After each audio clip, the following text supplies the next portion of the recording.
해주시게 됩니다. 사단법인 국학연구소 연구위원님이시고 그리고 최근 설립 30주년 기념식을 가졌죠. 그 상임이사로 계시는 연구위원으로 계시는 그 국학연구소의 창립 성원 중에 한 분이십니다. 그 국학을 위해서 주류 학계가 아니라 주류 강단사학계가 제하사학계에서 한 길을 쭉 걸어오셨습니다. 참 드문 경우라고 생각이 듭니다. 국학연구소에서 발간하는 국학연구 알소리의 편집 책임을 떠맡다시피 해오셨고, 특히 국학연구소가 대종교 연구 분야를 특화하면서 이 분야 연구에 앞장서 오셨습니다. 저서로 국학이란 무엇인가 등이 있고요. 현재 대종교 인물 사전 편찬을 추진하고 계십니다.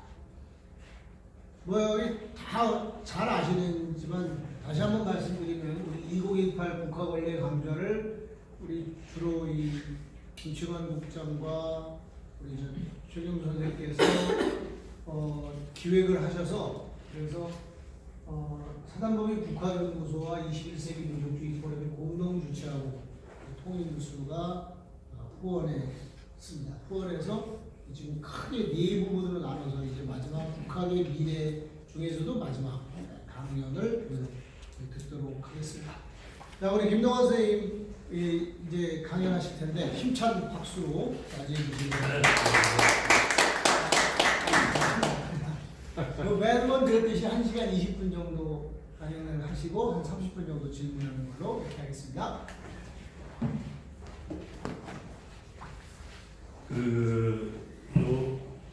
유인물은 한번 참고로 봐주시고 한번 그 준비한 그 PPT 자료로 대신대로 1시간 내로 끝내도록 하겠습니다. 빨리 끝내고 이야기 바로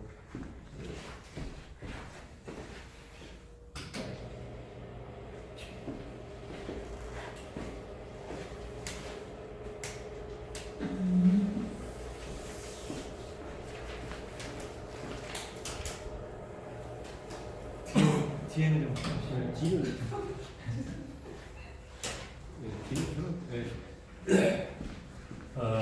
오늘 이제 제가 할 주제가 국학의 미래다. 그 제목은 나 없이는 우리도 없다라는 나 없이는 우리도 없다라는 어떤 그 부주제를 가지고서 한번 간단하게 넘어가도록 하겠습니다. 그래서 전체를 네 부분으로 해서 먼저 들어가는 말로 나를 헤아리. 그러니까 이게 국학이라는 게 과연 뭐냐? 국학의 의미를 우리가 바로 알고, 그리고 두 번째 나를 비우치기, 과거를 반성하는 국학, 그리고 세 번째 나를 추스리기, 현재 국학을 통해서 이 그 상황을 어떻게 헤쳐나갈 거냐, 그리고 오늘 말하려고 하는 중심이 마지막에 있습니다. 우리로 나아가기, 미래로 나아가는 국학에 대해서 간단하게 얘기해 보도록 하겠습니다. 먼저 나를 헤아리기가 의미를 바로 하는 국학. 먼저 이 국학이라는 게 그 국학의 속성이 뭐냐, 그걸 우리가 한번 정리를 보고, 그리고 국학의 실체, 가장 중요한 게 국학의 어떤 이 실체가 뭐냐, 그리고 마지막으로 국학의 의미를 간단하게 정리를 보면, 저는 한번 이렇게 생각을 해봤습니다. 국학의 속성을 학문적 속성하고 민족적 속성하고 인류적 속성으로 생각을 해봤는데, 학문적 속성이라는 건, 국학이라는 것은 학문적으로 보면 통합적 논리성을 갖고 있다. 그러니까 문사초를 융해하는 그런 통합적 논리성, 그리고 민족적 특성으로서는 사상적인 정체성이 있어야 한다. 그리고 공간적인 차별성과 더불어 시간적 연속성, 끊이지 않는, 우리가 기천년의 역사는 기천년 동안 몇 년이 끊이지 않고 이어온 어떤 사상적인 줄기가 있느냐, 이게와 더불어서 마지막에 이제 인류적 속성으로 보편적 개방성이 반드시 있어야 되겠다라는 겁니다. 그래서 먼저 통합성 논리성을 간단하게 보면은, 통합적 논리성이라는 건 이미 고인이 된 지 오래됐었습니다만은 우리 어떤 그 한학의 권위자였던 이명택 교수는 그 돌아가시기 얼마 전에 이런 얘기를 합니다. 지식을 얻으려면 소통해야 하고 소통해야 지식이 원대하게 확장될 수 있다. 우리는 학문의 시대, 그리고 사람, 학문 사이에 삼통이 부족하다. 그러니까 서로 융해되는 가치를 갖다 상당히 우리가 꺼려왔다라는 것을 갖다가 지적을 했습니다. 요새는 이제 우리가 흔히 얘기하듯이 뭐 통소부의 시대, 융해의 사회, 그리고 뭐 하이브리드니 뭐 퓨전이니 이런 어떤 그 학문도 문과뿐만이 아니라 문과 이과가 서로 협업을 해가지고서 새로운 어떤 가치 창출을 위해서 노력을 하죠. 그런데 우리 국학이라는 것은 사실상 원래 속성상 통합적인 성격이 굉장히 강합니다. 한번 보면은 이 중국 이 지바오청이라는 사람이 있습니다. 지바오청은 인민대 학장을 했고 국경대 교수를 한 유명한 중국의 국학자입니다만 이 사람은 그런 얘기예요. 문사초를 나누어 인식하는 방법은 20세기 초 서구의 학제에서 들어온 것으로 이것으로 큰 발전을 이루었다라는 겁니다. 중국도 문사초를 분과로 나누어서 나름대로 큰 업적을 이루었다. 그러나 그것이 지금 이 중국 교육과 학문적 수요에 적응하지 못하므로 모든 학과의 서구화를 초래하여 국학의 지위를 부여하기가 매우 난처해졌다는 거죠. 그래서 국학은 종합학문의 하나로 통합적 내용의 국학이 아니고서는 상호 효율적으로 이해할 수 있는 길이 없다라는 겁니다. 이게 뭐냐면 언제 이런 기보성이라는 인물이 얘기했냐? 12년 전에 이미 중국은 얘기했습니다. 그래서 중국은 국학이라는 어떤 학문을 통해서 주요 대학, 국경대부터 뭐 이 상해 청와대나 이런데 다 국학과를 설치해서 그걸 운영하고 있죠. 재밌는 건 뭐냐면 중국은 학과를 갖다가 열거할 때 가장 먼저 내세우는 게 국학과예요. 그리고 인문학을 갖다가 내세우고 다음이 사회과입니다. 우리하고는 그 인식이 좀 다르죠. 우리는 뭐 내세우면 뭐 법학이니 정치학이니 그런 걸 먼저 내세우는데, 그리고 북경대학교 철학계 그 탕일계 교수는 이러한 국학의 교육적 제도화와 학위 설치의 중요성, 필요성을 긍정하면서 이미 이러한 분위기는 성숙되었다고 말했다. 청와대학 역사계의 장기지 교수는 이에 동조했고, 중국의 저명한 역사학자인 데일 교수, 이 사람은 한문대학교의 어떤 교수입니다만 이 사람은 한마디로 뭐냐면 국학이 통합, 국학은 곧 통합이다. 통합학문이라고 강조하면서 문사처의 어떤 그 통합적 운영을 적극 주장했다는 겁니다. 그렇죠. 우리가 동양 경전의 모든 것이 문학이요, 철학이고 역사입니다. 따라서 자료를 해독하고 정리하는 작업을 하기 위해서는 문사처를 떼어놓고 이해할 수 없다. 이제 그러한 학문이 다시 오게 된다. 그것이 바로 국학이라는 겁니다. 우리가 우리를 보더라도 돼요. 중국을 보면은 중국 사기를 바라볼 때 문사처를 동원하지 않게 되면은 사기를 풀 수가 없죠. 우리 간단하게 보면 삼국 사기도 삼국 사기에 나오는 그 삼국 사기 열전을 바라보게 되면 그 열전 불교적 인물이 그 유교적 인물들이 쭉 나타나는데 거기에 어떤 그 적혀 있는 것들이 다 뭐냐면 문학적 소설이 굉장히 많습니다. 또 철학적인 내용이 많고, 그러니까 단순한 어떤 역사학적 시각에서 바라보려고 하는 것은 사실상 좀 상당히 시대 낙후적인 그런 모양새다. 그런데 지금 우리나라 역사학계에서는 철저하게 뭐냐면은 문학과 철학의 담을 쌓고 있습니다. 이것이 어떤 그 학문적인 자폐성을 스스로 보여주는데, 다음 우리가 국학의 속성에서 저는 그 중요한 것을 갖다가 사상적 정체성, 국학의 실체로서 사상적 정체성을 상당히 중시해서 이걸 갖다가 한번 설명을 해보겠습니다.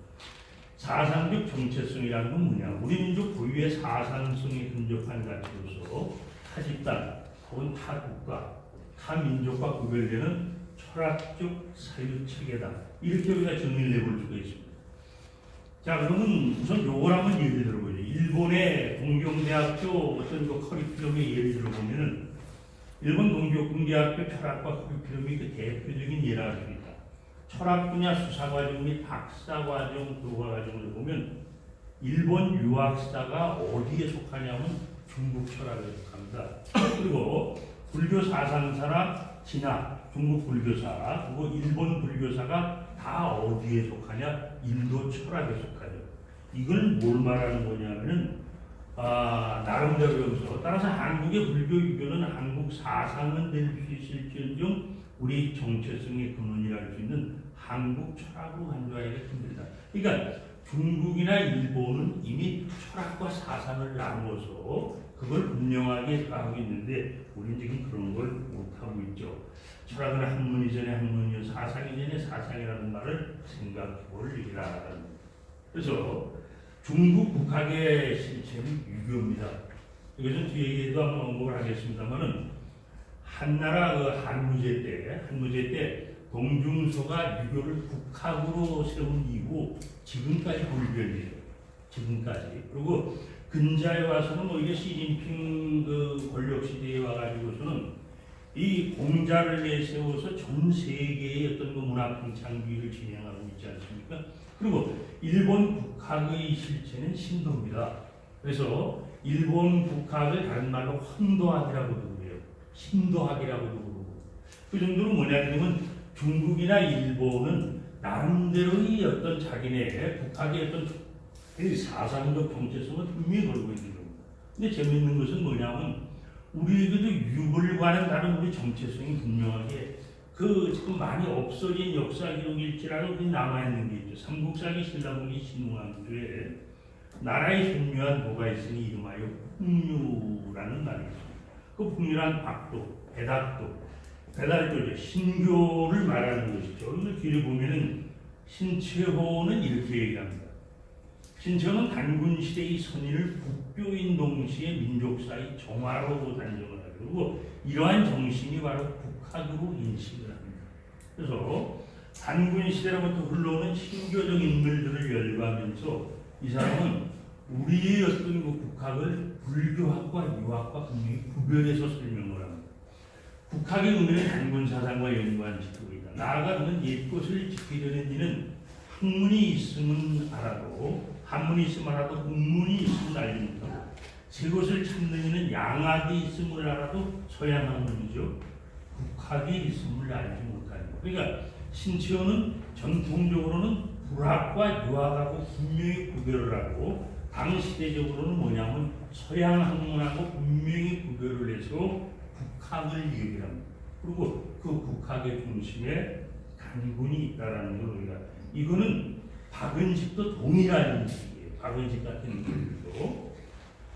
자, 일단 여기서는 이제 한번 그 사상적 정체성에 대해서 확인을 해보고 두 번째 나를 유치기. 그러면 우리가 과거를 반성하는 국학을 한번 생각을 해보면 첫 번째 뭐냐?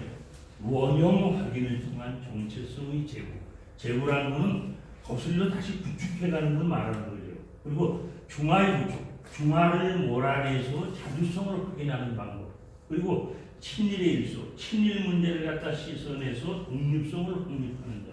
이게 뭐냐면 우리 과거를 반성하는 대표적인 부분입니다. 근데 우리가 여기서 그걸 생각해 볼 수 있죠. 과연 그러면은 여기 보세요. 정체성을 제거하는 방법으로 가장 효율적인 방법이 뭐를 떠올릴 거냐, 뭐가 우리의 정체성이고 뭐가 우리의 국학의 핵심인가라는 것.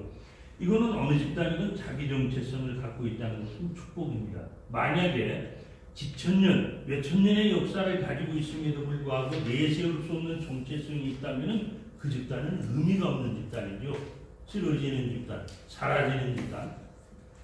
그 집단의 정체성을 확인하는 방법이 뭐냐? 저는 이렇게 생각을 해봤습니다. 우리가 역사를 거슬러서 외세의 탄압의 가장 대상이 됐던 가치가 뭐냐? 그리고 뒤집어서 그 탄압이 있을 때 가장 거세게 반발하면서 저항했던 주체가 뭐냐? 그게 바로 그 집단의 정체성입니다. 이건 뭐 우리가 쉽게 갈 수 있어요. 다음 뭐 그러면 중화에 의한 구축 대상과 저항의 주체가 뭐냐? 그러면 중화에 의해서 몰아내고자 한 우리 것이 뭐냐? 그리고 그것에 저항하면서 견디려고 했던 그 가치가 뭐냐? 우리 시대를 보게 되면 우리가 아시는 바와 같이 이 팔광이 우리 정체성으로서 등장하지 않습니까? 이것은 뭐 거기 그래도 있어놨습니다만은 뭐 고려사나 아니면 뭐 고려도경 이런 데서 우리 고려의 주요 정체성이 팔관으로 등장한단 말이에요. 팔관을 갖다가 뭐라고 했냐면 고려도경에서 서금은 고려도경에서 팔관을 고려의 동맹을 갖다 계승한 거라고 적어놨어요. 그리고 삼국사기에서는 팔관을 뭐라고 했냐? 신라의 토속 신앙 행사라고 했습니다. 근데 이 팔관이라는 게 뭐냐? 우리 고유의 어떤 그 나름대로의 그 제천과 연관해는 최남선 같은 사람들은 저걸 갖다가 부여의 연고, 고려의 동맹, 그리고 예의 그 무천 뭐 이런 것들이 고려의 어떤 그 부활체라고 보는 거죠. 그래서 이 몽고나 또는 뭐냐 하면은 중화에 의해서 가장 그 구축 대상으로 꼽혔던 것이 팔관입니다. 팔관. 그리고 이 성리학적 유교나 어떤 몽고에 극렬하게 저항해보자 했던 어떤 집단 자체도 팔관이죠. 그래서 여기 뭐 얘기는 안 했습니다만 규원사화에서는 이 팔관의 본체가 암시적으로 드러나 있습니다. 단군 시대의 어떤 그 팔가 사상이 바로 팔관의 어떤 본체로서도 얘기를 하기도 하고 하는데 아무튼 그게 조선조야서는 그 단군과 기자가 상당히 대립을 하죠. 여러분 누굽니까? 그 정지상이 조선 영국전을 세울 때 그랬을 때에서 가장 먼저 그 사람은 조선을 갖다가 어디에 붙였습니다. 기자의 조선으로 갖다 붙였죠. 조선이 셋이 있는데 단군과 유만과 기자인데 조선은 기자의 조선이다.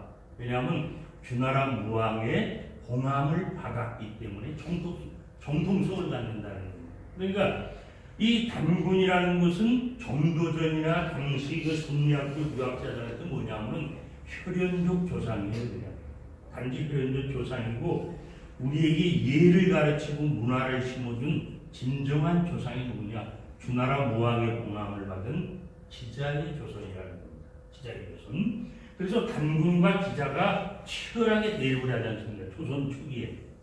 사실 단군이 무너지죠. 단군이 무너지고 제사를 지내는 거 모든 거에서 단군은 뒷편으로 밀려납니다. 이것이 바로 뭐냐면 이 어떤 이 성리학적 어떤 그 정통설에 의해서 그렇게 되고 그리고 또 하나 우리가 조선조 때 극렬하게 대립했던 것이 신교와 유교, 성리학의 대립입니다. 이것을 잘 보여주는 것이 뭡니까? 규원사화죠. 조선 중국이 규원사화, 축종 때 규원사화를 보게 되면 그 규원사화에서 그 부계자는 한탄하지 않습니까? 지금 만약의 경우에 이런 우리 어떤 그 고유한 단군과 관련된 정체성을 얘기하려면은 그 유림들의 섬뜩한 어떤 그 분위기 속에서 어떻게 내가 이런 얘기를 하고 살아남을까라는 그런 한탄을 하는 게 나타나는데 아무튼 여기에서 중화에 의해 구축 대상은 한마디로 보면 단군입니다.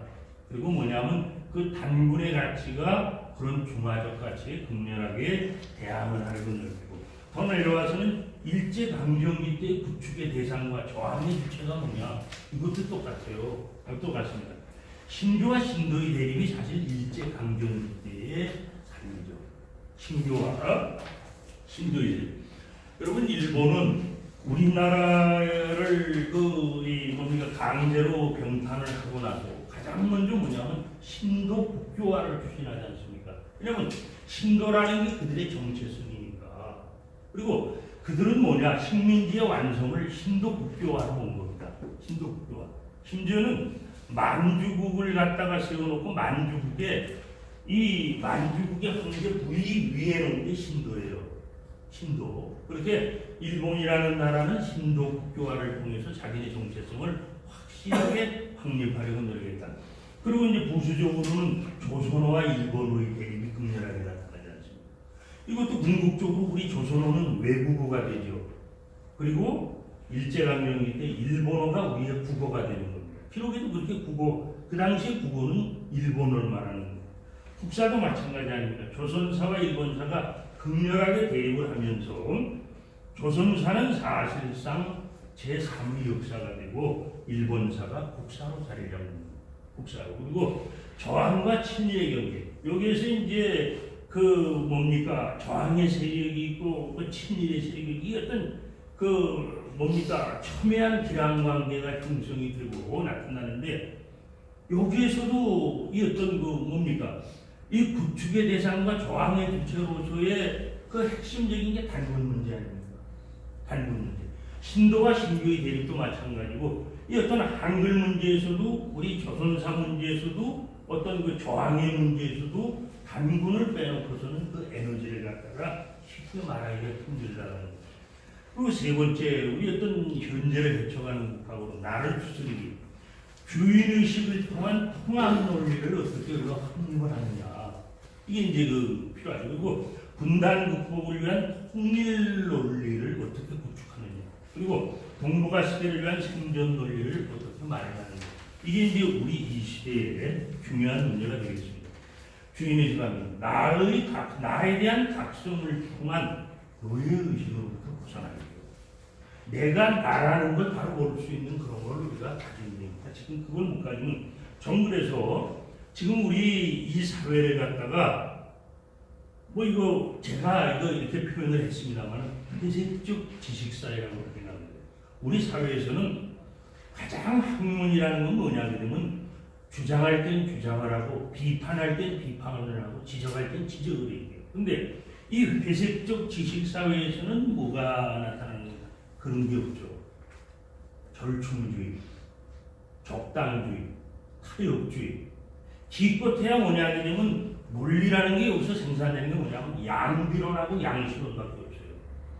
그러니까 뻔히 앞에 이 학자가 잘못했음에도 불구하고 그것을 적당하게 옹호하고 넘어가고 적당하게 비판하면서 감추려고 하고 저는 그런 걸 많이 봅니다. 지금 우리 학계에서 많이 봐요. 뭐 고대사 문제가 아니라도 현대사의 문제에서도 분명히 저 사람이 저렇게 주장하면 잘못됐는데 자기 선생이기 때문에 또 기득권에서 그렇게 말을 하기 때문에 그걸 얘기를 안 해요.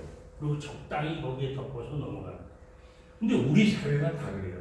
이런 사회에서는 주인다운 논리가 나올 수가 없고 창조적 이론이 기초될 수가 없죠. 절대 그럴 수 없어요. 이건 문학에서도 마찬가지예요. 문학에서 노벨 문학상이 저절로 튀어나오는 게 아니지 않습니까? 나를 중심으로 해서 확산하고 그래야 경쟁력을 갖는데 우리. 그러니까 이게 회색적 지식사회를 우리가 어떻게 변화시키느냐. 이게 그냥 주인의 눈이 안 되면 안 돼요. 항상 너희들은 눈치를 보면서 바뀌는 사회에 적응을 하고 그리고 창조적 주인으로는 우리가 어떻게 마련을 해가느냐. 일단 나에 대한 각성이 상당히 안돼. 통일 논리 구축을 갖다가 생각을 해보면은 사실상 우리가 체제의 분단이라는 것은 우리 국학에도 너무나 뼈아픈 어떤 이 경험으로 나오지 않습니까? 이 체제 분단이라는 건 뭐겠습니까? 우리가 원하지 않는 이념 가치가 남북을 장악하는 거 아니겠어요? 남북을 장악하는 거. 뭐 미국 중심주의라고 할지, 뭐 소련 중심주의라고 할지 어떤 거든 그런 거로 해서 우리 정체성이 많이 위태롭고 흔들림을 받는 거예요. 가령 예를 든다면 우리가 일제강점기 저항의 주체 역할을 했던 임시정부나 대종교 계열 인물들이 대접을 절대 못 받고 들어왔습니다. 심지어는 임시정부는 들어왔다가 어떻게 됐어요? 다시 나가가지고 나눠서 다시 들어오게 했지 않습니까? 그리고 대종교의 이 선열들은 어떻게 들어왔는지도 몰라요. 그 교주라는 사람도 그냥 그 감옥에서 도망 나가가지고 그때 압록강을 건너서 달구지 타고 그런 걷다가 몇 명 데리고 그렇게 알게 모르게 들어오는 거예요. 그리고 우리가 문화정체성의 주요 요소가 문화인류학에서는 뭐라고 그러냐면 언어하고 종교로 보는 거예요. 이 어떤 집단이 문화정체성이 있느냐 없느냐를 볼 때는 그 집단의 언어와 종교가 존재하느냐 이걸 보는 거예요. 근데 어떤 이 역사를 가진 집단, 유구한 역사를 가진 집단을 보면 정말 이게 다 있어요. 이게 뚜렷한 집단이 사실상 이 근대에 살아남고 근대에 목소리를 높였던 집단입니다. 근데 우리가 말과 글과 어른 통일의 끈이라는 걸 갖다 우리가 지금 경험을 하지 않습니까? 우리가 그나마 남북이 이렇게 체제 분단이 되고 이념적으로 나뉘었다라고 하더라도 우리 말하고 글을 갖다가 쓴다라는 게 굉장한 이게 우리한테는 중요한 의미를 던져주는 겁니다. 다만 뭐냐면 정신을 갖다가 남북이 다 잃어버린 겁니다. 정신을. 그 정신, 바로 그 국학의 핵심이 됩니다. 그래서 저는 이런 생각을 해봤습니다. 문재인 대통령이 북을 방문했을 때, 경기장인가 거기에서 연설을 할 때 5천 년을 갖다가 함께 살고 우리는 70년을 헤어져 살았다. 그러면 그 문재인이라는 사람이 얘기한 5천 년이라는 의미가 과연 뭐냐? 물론 그 사람은 생각 없이 적대성 멘트로 그렇게 터뜨렸을 수가 있어요. 네. 그분이 역사 의식을 갖고 깊은 어떤 철학적인 성찰을 통해서 뱉은 말은 아닐 겁니다. 그냥 이게 쓰여지는 거. 또 하나는 뭐냐면 남북 지도자들이 백두산을 갖다가 올라가는 게 뭐냐.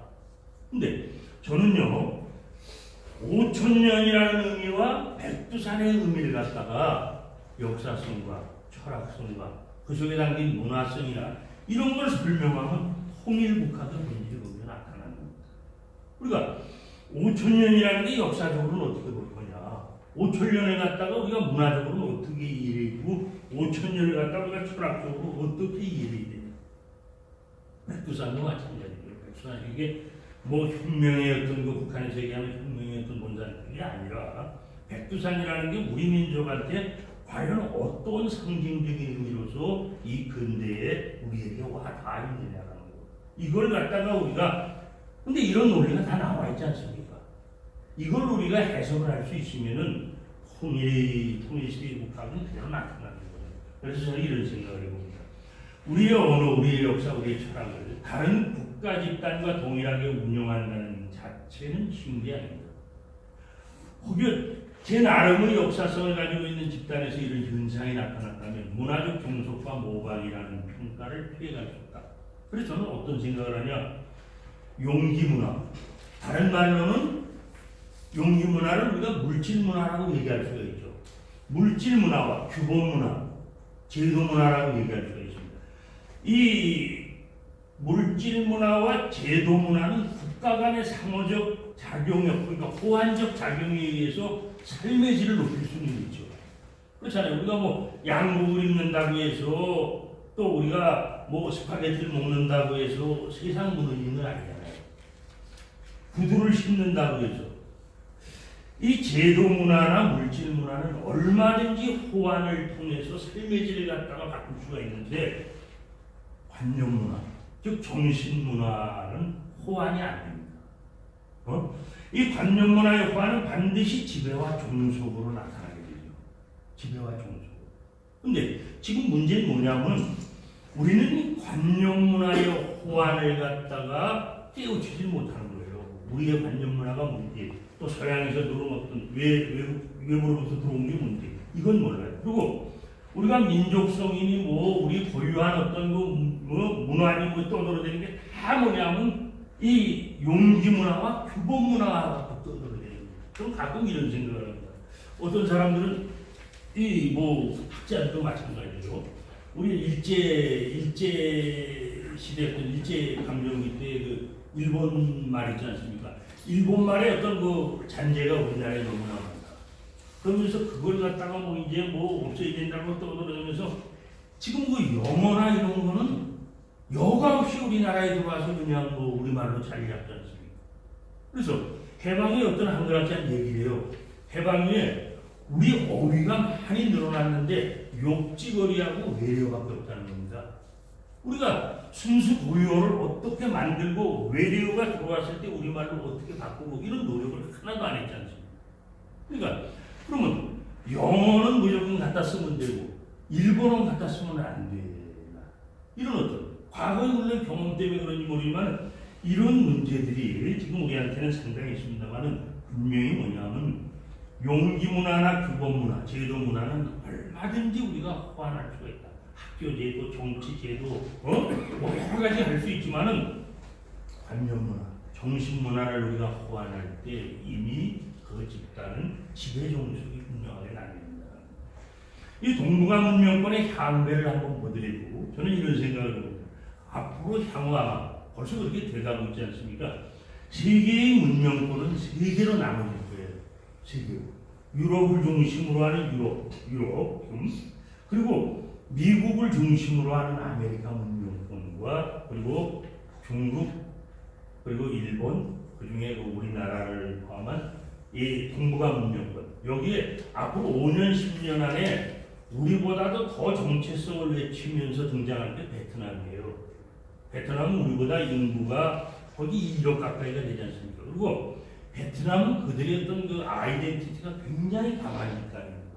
그러니까 참고로 예를 든다면 청나라가 망했을 때 일본하고 베트남은 칭황제를 했어요. 칭황제. 황제를 칭하면서 야 저렇게 그 뭡니까 그 노예가 주인 노릇을 하고 들어오는데 우리는 왜 못하냐고 드러나는 거니까 우리가 청나라가 건국이 됐을 때 명나라가 멸망했다고 우리가 명나라를 대신해야 된다고 소중화주의로 화석화될 때 이미 그들은 어떤 그런 외침을 떨쳤던 집단이라요. 그래서 향후의 동북아 질서는 우리 중국, 일본뿐만 아니라 베트남을 갖다가 우리가 생각하자면 안 된다. 아무튼 세계 문명권이 세계로 아마 거될 거예요. 그러니까 지금 어떻게 되어 있습니까? 지금은 이제 그 과거 로마나 영국이 나름대로 세계 물동량을 가장 많이 움직일 때 우리가 로마 시대 또 지중해 시대 그리고 대서양 시대 그리고 미국으로 그게 넘어갔을 때 뭐가 됐습니까? 미국으로 넘어갔을 때 바로 지금 그 아메리카 시대, 아메리카 태평양 시대를 가는 거예요. 지금 미국하고 중국이 싸우는 것때 중요한 것도 그런 주도권 다툼이 크지 않습니다. 아메리카 태평양 시대를 끌고 가려는 집단과 동북아시아 시대를 중국으로 끌고 오려는 것과 그 다툼이 지금 굉장히 아무튼 이렇게 세계수로 재편이 되는데 우리는 그 중에서 뭐냐면 동북아 문명권 속에서 우리가 어떤 제철을 취해야 되느냐. 이거는 신중화 질서의 탐욕, 신중화 질서 중국 그리고 탐욕적 일본 질서의 풍창이 지금 우리한테는 목전에 그대로 있고 우리는 직접 경험을 하는 거죠. 그리고 문제는 중국이나 일본이 우리를 대수롭게 생각하지 않는다라는 겁니다. 우리가 정체성이 없는 집단을 보지 않습니다. 쉽게 말씀 올리면은 자기네끼리 다툼에서 나름대로 주도권을 갖고 가는 집단이 덤으로 우리를 갖고 가는 걸로 여기는 겁니다. 중국하고 일본은. 그래서 이 동북아의 어떤 국합전쟁, 국합이라는 건 아까 말씀드린 것 같이 중국의 어떤 그 일본. 자, 우리가 보면은 그 이사벨라 모드 비숍이 거기 있었지 않습니까? 1892년에 쓴 책이 있죠. 그리고 라이샤와 페어뱅크가 1960년대 동양문화사를 쓰고 그리고 사무엘 헌팅턴이 1990년대 초반에 이제 문명 충돌론을 했는데 재밌는 건 뭐냐면 이 버드 비숍이나 라이샤워 그리고 페어뱅크 또 헌팅턴 이 사람들은 우리 한국의 문화 자체를 갖다가 버드 비숍은 종속으로 단정을 했죠. 그리고 라이샤워 페어뱅크도 그렇게 인식을 했고 그리고 헌팅턴은 아주 다루지도 않았습니다. 그러니까 100년을 두고서 흘러오면서 어떻게 되는 겁니까? 우리 문화적 정체성, 우리 아이덴티티는 완전히 묻혀버렸다. 우리가 그게 이제 지금 헌팅턴 같은 사람들은 1993년도인가 그 어떤 글이 등장하지 않습니까? 그 속에서도 우리가 본단 말이죠. 그래서 과연 이런 상황에서 동북아 논리 속에 나타나는 생존을 위한 각 종류를 우리가 어떻게 해야 되느냐라는 걸 갖다가 고민 안 하죠. 자, 이거 보면 일찍이 동성의 많은 학자들이 한국 문화를 중국 문화의 변방으로 취급하고 있다는 사실을 보게 돼요. 이사벨라 모드 비숍이 1898년 발간된 그 책에서 한국 문학이나 교육 체계 그리고 조상 숭배 등 문화적 사유 양식이 모두 중국적 성격으로 중국 문화의 패러디라고 인정을 했습니다. 그리고 라이샤와 페어뱅크가 공조한 동양 문화세를 보면은 그들은 이런 얘기, 한국 문화는 중국 문화의 종속으로 아주 단정을 해버리는 거죠. 그리고 헌팅턴 여기 문명 충돌에서는 우리가 아주 없단 말이죠. 한국 문명이라는 건 없고, 자 이것은 한국 문화의 정체성이 역사가 흐르면서 우리가 퇴색하고 있다는 것을 그대로 드러냅니다. 세계화 시대 속에서 우리 국학의 위상정립의 필요성을 역설적으로 일깨우는 부분입니다. 그러니까 세계화뿐만 아니라 동북아 시대를 위해서는 우리가 정말 코앞에 나와 있는 건 아니겠죠. 마지막으로 우리가 우리로 나아가. 그럼 미래로 나아가는 부탁을 우리가 어떻게 생각을 해야 됩니까?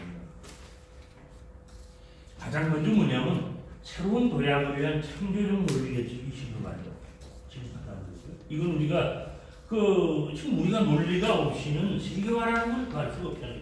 우리 학문이 없이는 세계학이라는 걸 갖다 우리가 꿈을 꿀 수가 없다. 그리고 두 번째 열린 사회를 향한 보편적 논리를 갖다가 어떻게 확립할 거냐. 그리고 다문화 다정교 사회를 위한 신인간 논리 구현을 어떻게 할 거냐. 그래서 창조적 논리 개척을 갖다가 저는 이런 생각을 가지고 기존 학문자의 자세에 대한 근본적인 반성이 요구가 됩니다. 이거는 뭐 저뿐만이 아니라 수많은 인문학자들이 얘기해요.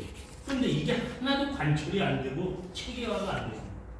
이걸 그나마 체계화시키려고 노력했던 사람이 조동일이라는 사람인데 서울대교수도 조동일. 그 사람이 이제 학교에서 물러나고 명예교수로서 있다 보니까 그 사람의 논리도 지금은 뭐 이상한 논리라는 거 이렇게 자꾸 구축을 당하는 거예요. 그런 노력을 했던 사람들마저도 발전적으로 그걸 갖다 어떻게 계승해서 뭘 하냐. 자꾸 묻어버리는 거예요. 우리가 일제강점기 때 단재가 묻혔고 박은식이 묻혔고 해방이 정인보 뭐 이런 등등 수많은 사람들이 다 묻혀버린 것처럼 이 조동일은 인문학의 사명이라는 책에서 이런 얘기합니다. 우리 학문을 네 가지로 나누죠. 수입학, 시비학, 자립학, 창조학 이렇게 얘기했어요. 그래서 이 양반은 이제 수입학이라는 건 말 그대로 외국에서도 나타난 학문 갖다가 자랑하는 거 있지 않습니까? 우리나라 사람들이 그걸 잘하죠. 지금도 그거에 아주 굉장히.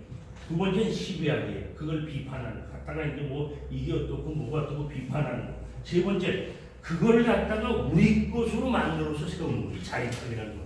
그리고 그걸 통해로 해서 세계적인 학문으로 어떻게 뻗어나가는 이게 창조학인데 지금 우리 학문의 보편적인 수준을 보게 되면 시비학에 머물러 있는 겁니다. 시비학. 모든 학문이 그렇지 않습니까? 특히 인문학은 더 말할 나위가 없는 거예요. 제가 말씀드린 것처럼 사실 노벨상이 이런 거는 창조학에서 가능한 거예요. 창조학에서. 그래야 세계 사람들이 근데 우리는 시비학에 지금 머물러 있다. 그래서 우리는 정체성, 자립성, 생산성, 수출성을 갖춘 그러니까 우리 정체성과 자립성과 그리고 뭐냐 그러면은 우리는 여태까지 유통학문만 한 거예요. 유통학문. 그렇잖아요. 어떤 학문에서 일주일 전에 나오는 거 갖다가 그냥 얼른 갖다 소개해가지고 그거 뭐 이런 유통식이만 스스로 생산하는 걸 갖다 여태까지 하나도 못했지 않습니까? 그리고 우리는 수입에만 의존했지 학문을 갖다가 수출하는 하나도 못했다. 이걸 갖다가 우리가 어떻게 일시시킬 것이냐 이거죠. 자, 우리는 이걸 한번 생각해봅시다. 경제인적 사고에서 의미는 이 경제인적 사고가 아까 제가 말씀드린 것처럼 이 회색적 지식사회에서의 모든 지식인들의 사고가 들어옵니다. 경제인적 사고예요. 적당 손을 두고서 저런 데서 어떻게 창조적인 주장이라고 주장다운 주장이라고 했습니다. 안 맞아요. 그리고 그 경제인적 사고에서 흔히 언급하는 가치 중립이라는 학문은 있을 수 없다. 그것은 진공속의 학문이요. 박진된 학문이다. 자기 존재에 대한 근본적 질문을 외면하고 집단의 역사 속에 한간 녹아 섞이지 못하는 학문은 그렇고 살아있는 학문이라 하기 힘들죠. 사실 그 집단의 원형을 고민하며 향유해온 역사와 홍파해낸 학문 그것이 바로 국학가 아닙니까? 우리 것으로서 우리 살아온 것을 가지고서 어떻게 세계 사람들과 관줄까 이런 고민이 국학이 되게 되는데 이제 모방하는 학문 비주체적 학문에서 고민하는 학문으로 가야 된다는 거 정체성을 위해 몸부림을 쳐야 된다는 거 그리고 창조적 학문 열린 세계로서 이 지향하는 학문을 해야 된다는 거 그게 바로 국학의 방향이라고 합니다. 그러면 보편적 논리는 우리가 어떻게 확립을 해야 되는가 이건 단순하지 않습니까? 사실 내가 나 없이는 우리도 없다라고 얘기를 했는데 나는 우리의 기준이 됩니다. 모든 게 그렇죠. 내가 살아가는 것은 가치로 살아가건 행동으로 살아가건 나를 위해서 변명하고 나를 위해서 지탱하며 살려고 하는 거지 남을 변명하기 위해서 내가 사는 건 아니지 않습니까? 우선적으로. 나는 우리의 기준입니다. 나를 버린 우리는 종속화가 되죠. 나를 품고 우리로 가야 된다는 그게 나타납니다. 그것이 진정한 세계화입니다. 그러니까 나를 품고 우리가 어떻게 세계로 가느냐, 이게 중요한 거 아니에요. 나를 놓치고 세계로 가게 되면 그건 의미가 없는 거 아닙니까? 자, 제가 한번 보겠습니다. 우리를 위해서는 내가 필요하죠. 문제는 내가 우리가 되는 논리의 도덕성과 보편성입니다. 그걸 내가 남한테 야 이런 얘기도 있다라고 떠들어대서 도둑질하라는 얘기를 갖다가 남한테 얘기하는 건 도덕성이 문제가 됩니다. 그리고 나의 얘기가 저 친구한테도 공감하기 보편성을 가져요. 이것이 없다면 내가 진정한 우리가 될 수 없다. 힘으로써 나를 우리로 만드는 것, 이건 더 큰 나를 만드는 것. 이게 바로 제국주의 아니겠습니까? 그리고 현재 벌어지고 있는 강대국들의 지향도 다 마찬가지입니다. 그들은 분명히 뭐냐면 나를 도덕적으로 보편화시키는 게 아니라 뭐냐면 나를 통해서 우리를 만드는 게 아니라 나를 통해서 더 큰 나라를 갖다 지향하고자 하는, 대표적으로 미국 다 그런 나라들 아니에요. 그래서 국가의 미래지향적 요소 중 보편적 개방성은 매우 중요합니다. 보편적 개방성이란 국학의 집단, 그러니까 국가 혹은 민족적 속성을 넘어 타 집단 학문과의 조화 지향을 통해 상생의 논리를 추구해가는 상대주의적 가치가 바로 국가적 보편적 개방성인데, 이것은 다문화 다종교 사회가 보편화되는 추세에서 국가의 국수주의적 이미지를 극복하고 세계화 시대의 국가로 지향해야 한다는 의미를 매우 중요한 겁니다. 자, 그럼 우리가 당장 우리가 충돌하고 있는 중국과 일본하고, 중국과 일본이 가고자 하는 우리는 뭐냐? 그러면 그들은 자기라는 어떤 곳에서 그들이 꿈꾸는 우리가 뭐냐? 그거는 여기 나오죠. 중국은 국학을 토대로, 중국의 국학의 핵심이 유교라고 하지 않습니까? 화의 질서를 갖다 그동안 저걸로 굉장히 재미를 받지 않습니까?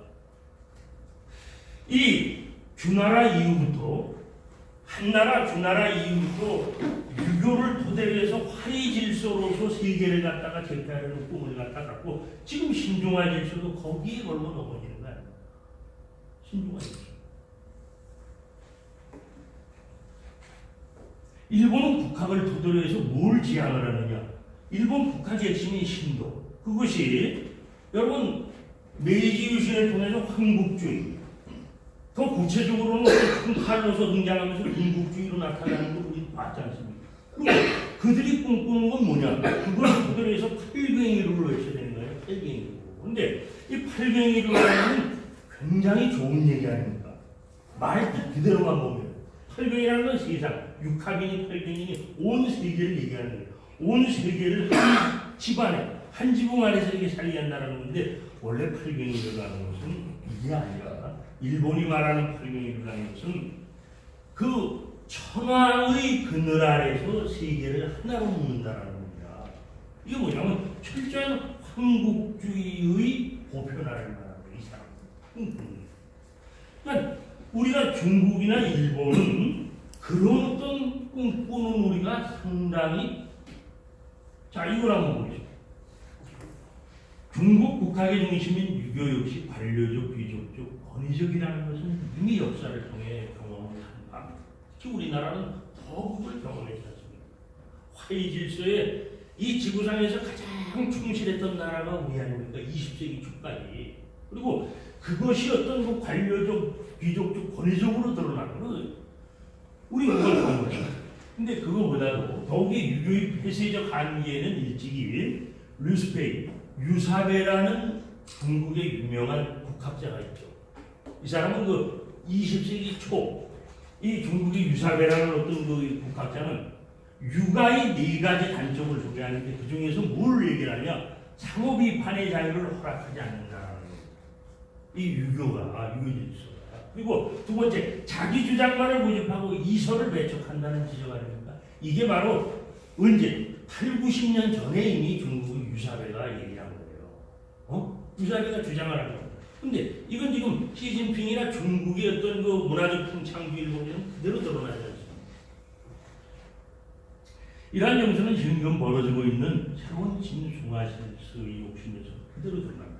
현재 중화문화의 선전전이 공자학원이 세계 각국으로부터 배척당하는 것도 그런 이유가 있습니다.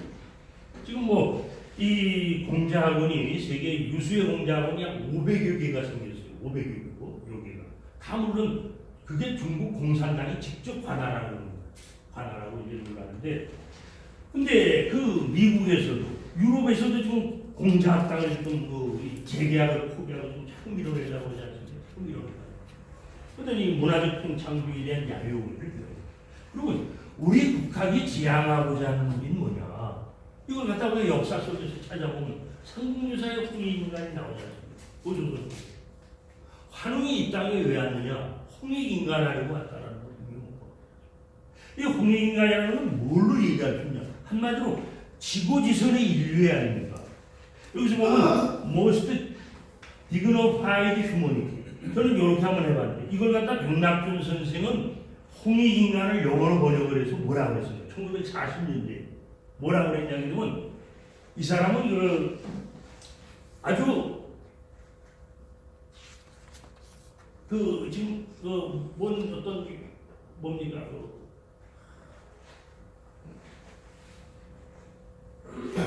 굉장히 생각이 안 나. 거기 원고에 제가 적어놨는데 맥시멈 서비스. 예, 맥시멈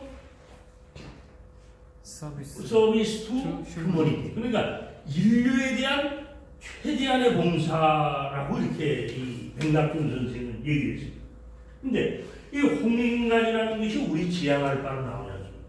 이것이 삼국사기에서는 최치원을 얘기하면서 신라시대의 어떤 최초를 얘기하면 첩하군생으로 나오잖아요.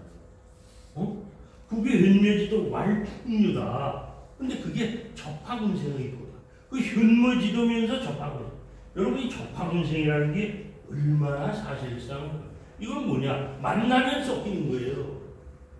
만나면 섞인다는 거 아닙니까? 만나면 배타고 싸우고 그게 아니라 만나면 서로 어울리는, 만나면 융해되는 그런 게 우리 고유의 풍류도, 배달도, 박달도, 단군도가 그거라는 겁니다. 여기 현묘지도, 그렇기 때문에 현묘한 거죠. 이게 홍익인간의 이라는 거예요. 그러니까 우리 국학이 지향하고자 하는 우리는 뭐냐 그러면 홍익인간. 적파군생이야지. 최고의 휴머니티를 보여줍니다. 자, 홍익인간은 말이 개별성을 갖고 있음을 말합니다. 이 개별성이라는 말은 철학에서 상당히 중요하죠. 개별성은 보편성의 상대어인 특수성과는 다른 것으로 이 특수성과 보편성을 함께 가지고 출발하는 가치를 우리가 개별성을 얘기합니다. 개별성.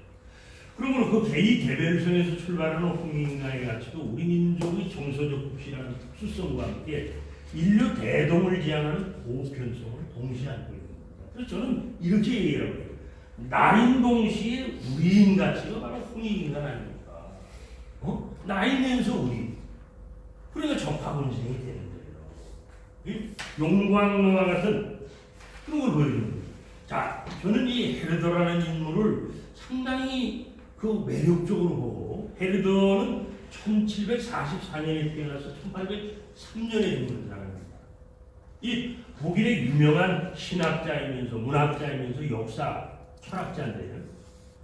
이 헤르더의 민족주의론은 사실 어떻게 본다면 한국학자들이 가장 주목해야 할 이론이에요. 이 헤르더만이 아니라 이 사람보다 조금 뒷세대에 있었던 유럽에 이탈리아에 누가 있습니까? 주세페 마치니라는 인물이죠. 그리고 이 프랑스에는 누가 있었습니까?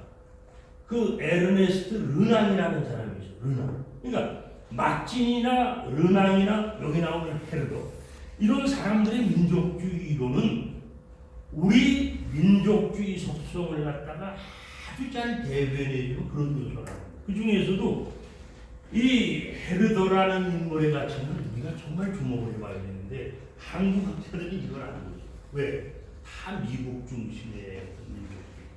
앤더슨이나 이런 사람 상상의 공동체라는 이렇게 떠들어대는. 그러니까 미국 중심의 민족주의에서는 사실상 열린 민족주의가 불가능하죠.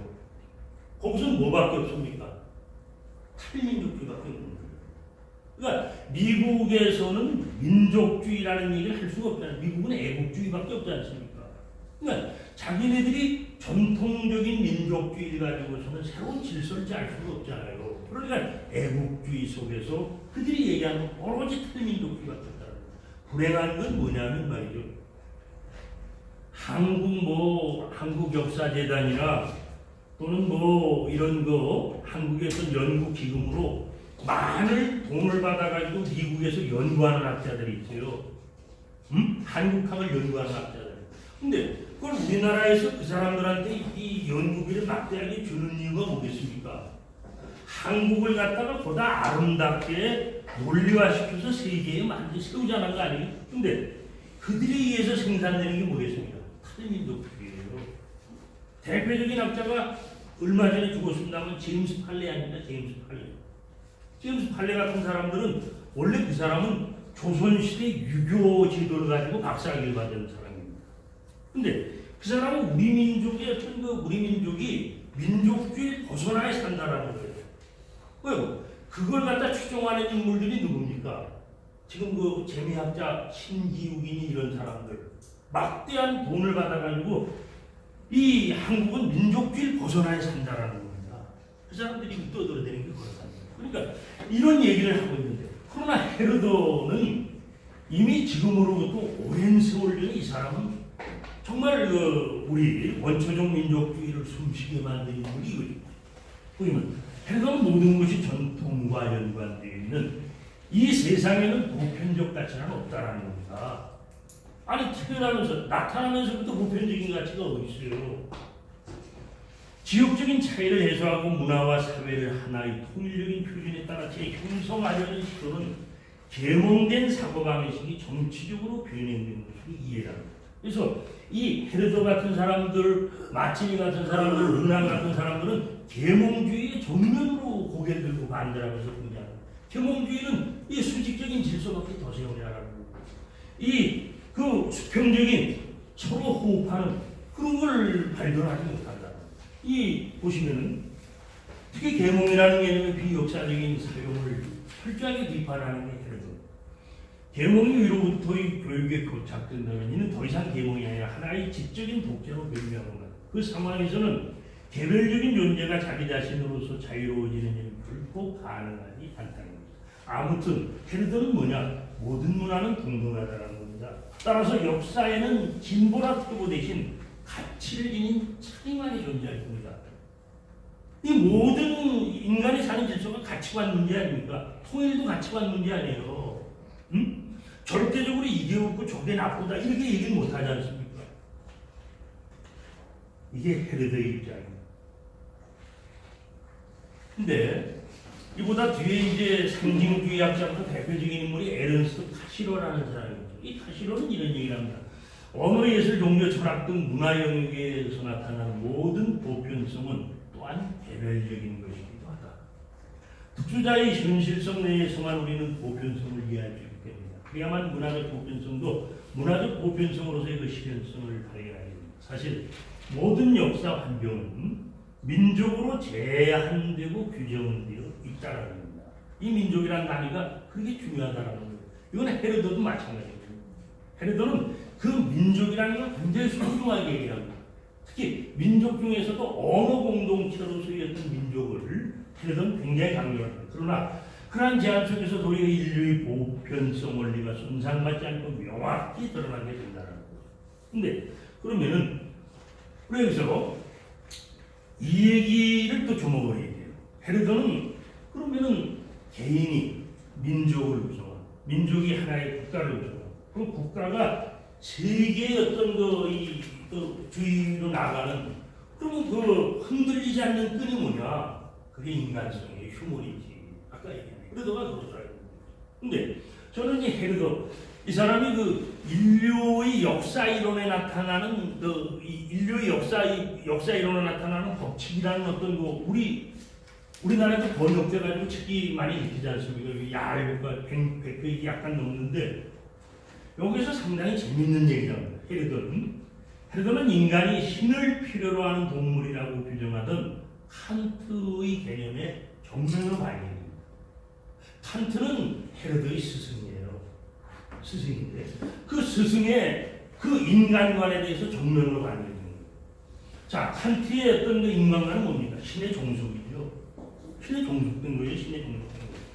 헤로드는 인간성은 인간 본성의 목적이며 신이 이 목적과 함께 인간 자신의 운명을 인간에게 위임했다고 하는 주장입니다.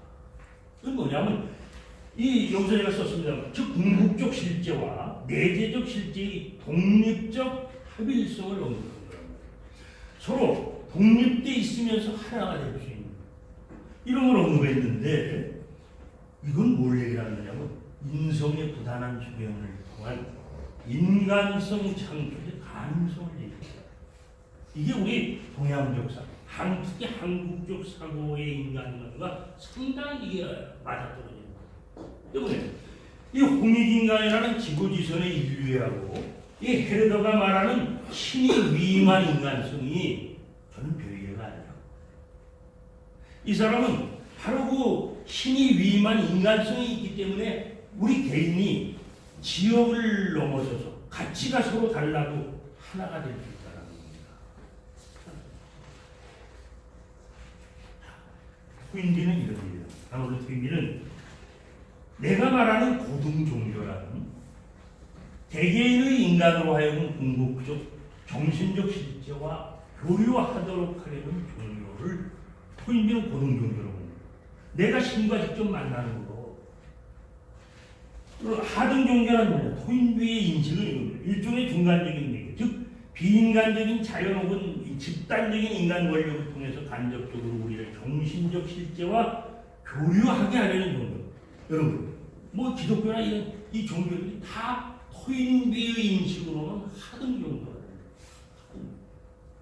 인간이 직접적으로 인간의 신과 소통할 수 있는 그런 종교. 이 유럽에서도 이미 그런 걸 상당히. 자, 우리가 하트슌이라는 사람은 뭐냐 하면 이 사람은 과정 철학자입니다. 그 화이트헤드에 상당히 영향을 받은 이 하트슌이라는 찰스 하트슌은 이런 얘기예요.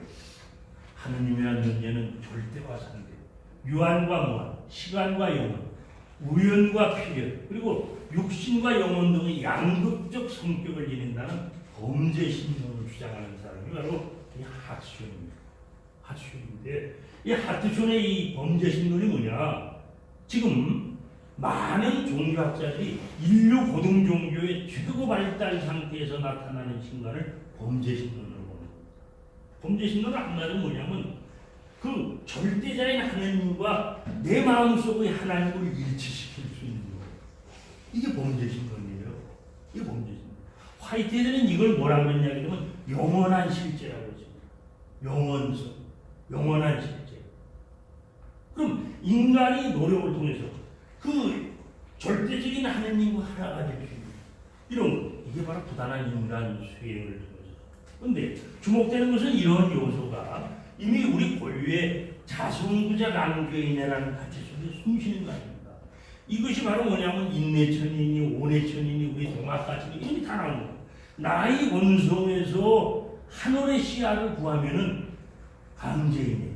이미 우리 머릿골 속에 있다는 겁니다. 이게 이제 우리의 어떤 우리의 인간성이 이거예요. 신이 위임한 어떤 정확하게 100% 위임한 어떤. 그래서 저는 이런 어떤 도표를 갖다가 한번 만들어봤어요. 그럼 헤르더라는 인간이 지향하는 세계주의가 과연 뭐냐?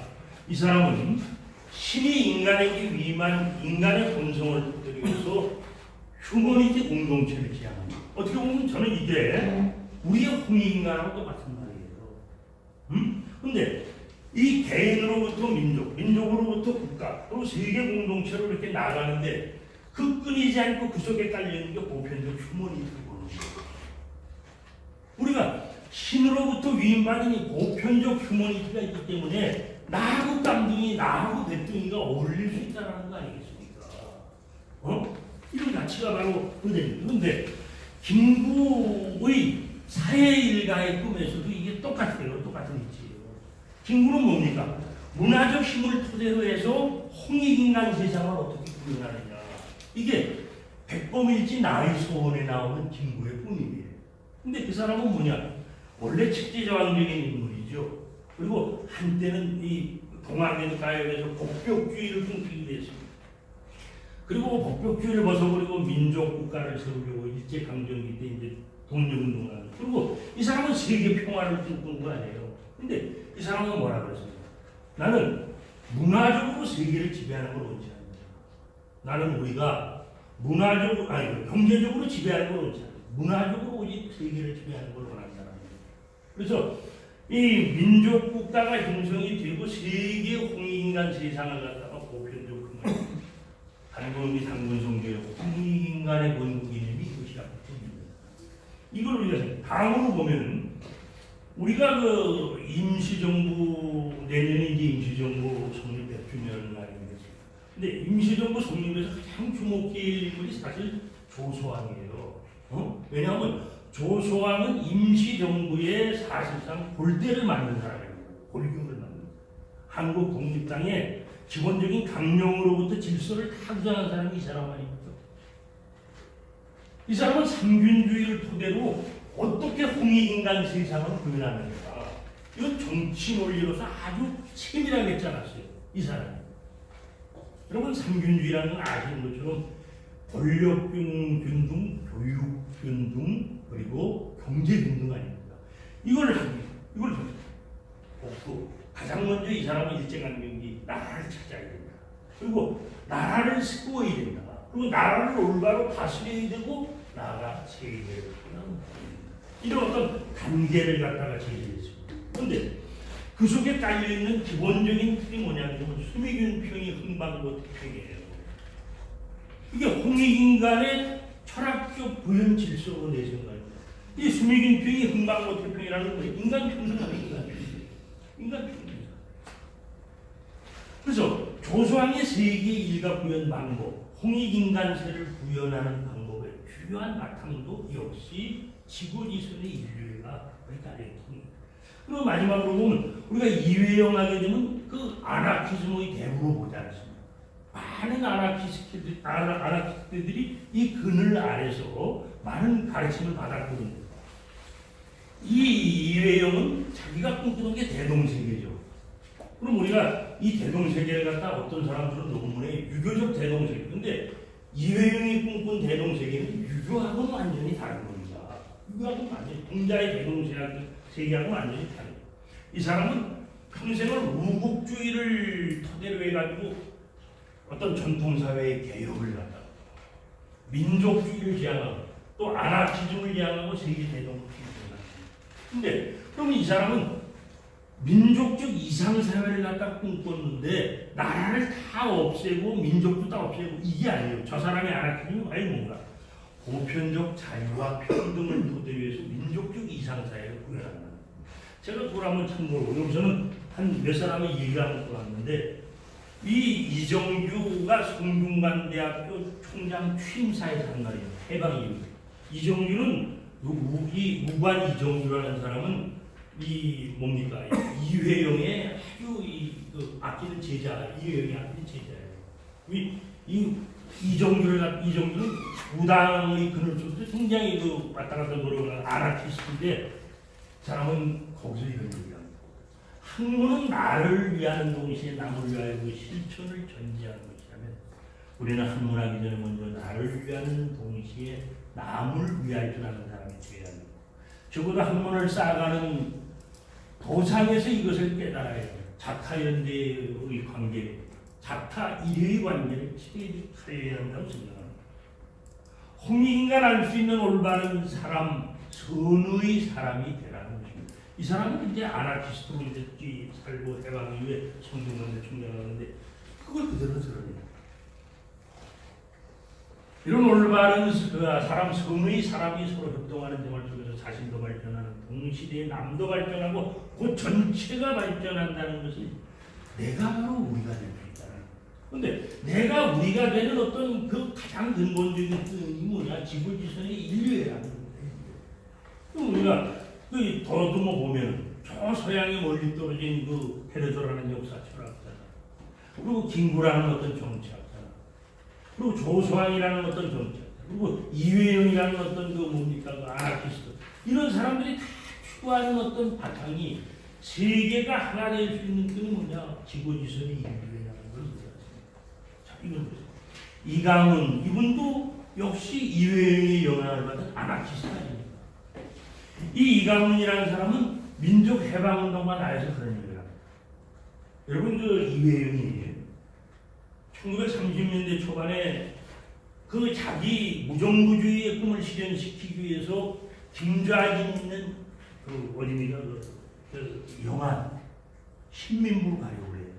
가다가 대련에서 잡혀가지고 감옥에서 죽는 겁니다. 근데 이 이강훈은 그래. 신민부의 기본 철학은 대종주의 홍익인간과 중앙 정신입니다. 그렇다고 해서 결코 봉건적이었다거나 파수적인 것은 아니었다는 거예요. 이강훈 이 사람도 이제 신민부 요원으로 활동하면서 그러면 이 이회영도 이런 꿈을 실현하고자 가다가 죽은 거예요. 그리고 또 정황 이 대표적인 아나키스트입니다. 이조국 어디로 갈 것인가 이러니까 만일 일본의 그 만주 사변만 아니었던 만주 아니 최소한 우리 활동 지역이었던 북만주는 우리 독립운동자의 동포들의 이상향이 되었습니다. 그러니까 그 신민비의 꿈이 있습니다.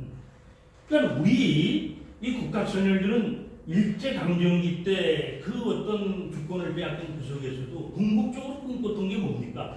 조국 해방을 넘어서 이상세를. 그래서 근대 국학의 성장인 나처럼 국학의 민족적 특수성과 보편적 개방성을 가장 잘 보여주었다라고 저는 생각합니다.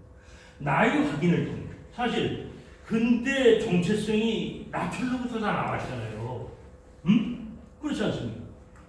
우리가 자 오늘 국어 운동의 어떤 활력소를 이 사람이 불어넣은 거 아니겠습니까?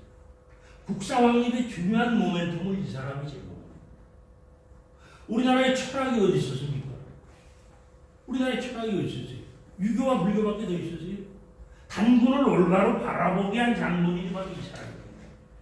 그리고 개천쟁이라는 국가 재전을 갖다 이 사람이 만든 거 아닙니까? 단기 언어라는 국가 기원을 이 사람에 의해서 거진 거 아닙니까? 자, 그러니까 이 사람은 어떻게 본다면 우리 근대 정체성 자체를 만든. 근데 결코 이 사람은 민족적 자폐아가 아니었다라는 걸 얘기를 하는 겁니다. 우리로 어울리는 방법을 이미 제시했다. 열린 세계를 의지함과 더불어 다문화 다종교 사회가 피해갈 수 없는 현실에서 나처리 사상의 수많은 국학자들에게 열린 미래 사회가 건설이 집회가 되었다는 것. 다시금 새벽에 생기고 있다. 그래서 마지막으로 보면은 이 사람은 이런 얘기를 합니다. 1916년에 죽을 때 많은 유서를 남기는 가운데 그 대종교 교우들에게 준 유서 가운데 미류가 있어요. 그 미류에서 이런 얘기예요. 교문을 빙자하여 일을 저지르지 말고 교우를 믿고서 공론에 다투지 말고 다른 교인을 달리보지 말라. 그리고 외국 사람을 따고만 하지 말라. 권세 있다고 아첨하지 말며 구차하다고 업신여기지 말고 안정으로서 몸을 닦으며 청직으로서 뜻을 가지고 원로로서 죄를 비추고 근검으로서 살림을 돌리고 여기에 핵심은 다른 교회를 별다 기독교를 믿든 불교를 믿든 것 별다 그리고 외국 사람 달리보지 말라. 이게 다문화 다종교 사회의 대표적인 열린. 그럼 이 사람이 이걸 할 수 있었던 이유는 홍익인간을 지향하며 살았기 때문입니다. 그리고 이 사람은 재밌게도 뭐냐면 그 지고지선의 인류의 가장 핵심인 인간 수행을 상당히 노력했던 사람이에요. 끝없이. 그러니까 우리 국학이 지향해야 할 요소 같은 것도 마찬가지입니다. 나를 통해서 우리로 나가는 방법. 이걸 우리가 어떻게 해야 합니까? 결코 나를 버리고서는 우리로 갈 수가 없습니다. 나를 버리고 우리로 갈 수가 없습니다. 그래서 저는 오늘 이 내가 곧 우리다. 그리고 국학이 곧 세계학이라는 얘기를 갖다가 논리에서 간단하게 마무리하도록 하겠습니다. 감사합니다.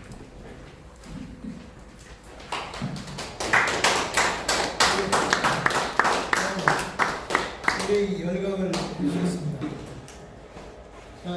거의 1년 전이죠. 저희가 2018 원래 강좌 첫 번째 할 때 우리 김동환 정부위원님, 김동환 선생님께서 2018 1월 18일이었습니다. 왜 다시 국학인가? 그래서 국학의 필요성을 얘기했는데 오늘 이제 마지막 2018 원래 강좌를 국학 원래 강좌를 마무리하면서 국학이 미래다. 나 없이는 우리가 없다. 이렇게 해주셨습니다. 거의 시간을 뭐 1시간에 10분 정도 하신 것 같아요. 1시간 10분 정도를 해서 좀 한 30분 이상 질문을 할 수 있을 것 같습니다. 자, 그러면은 지금부터 질문을 받도록 할 텐데요. 손을 들어주시고 사회자가 지명을 하면은 성함과 소속은 뭐 꼭 굳이 안 밝혀도 되고 나는 저 봉천동에서 온 누구다 이래도 되고요. 이렇게 소속을 말씀해 주시고 그 다음에 또 주장을 하시는 분이 있는데 주장은 나중에 하고요. 일단 질문을 받도록 이렇게 하겠습니다. 자, 질문들 하시죠. 예. 예, 수원에서 온 신영영이라고 합니다. 저도 북한연구소 회의를 작년에 내고 해도 안 된다. 네, 되겠네요. 그냥 저는 주장 안 합니다. 그 지난번에 그 강사님께서 서울시청 거기서 우리 북한의 대종교 현황에 대해서 강의를 꼭 가고 싶었는데 그때 강의를 들었으면 이런 식으로 안 나올 수도 있고 개인적으로 궁금하지만은 의문이 될 수도 있지만은 우리의 국학 연구는 사실 그 전체적인 인구를 볼 때 이 차차 속에 태풍같이 아주 움직이는 그런 형국밖에 안 되는 우리 현실이지 않습니까? 북한은 어떤 체제적인 그런 입장에서 볼 때 뭔가 연구도 분명히 이루어져 있고 한 걸로 알고 있는데 강사님의 입장에서 본 북한의 국학은 어떤 쪽으로 움직이는지 범위가 좀 너무 넓을 수도 있겠지만은 간략하게나마 한번 제가 듣고 싶어서 그러니까 한번 간단하게 설명을 한번 부탁드리겠습니다.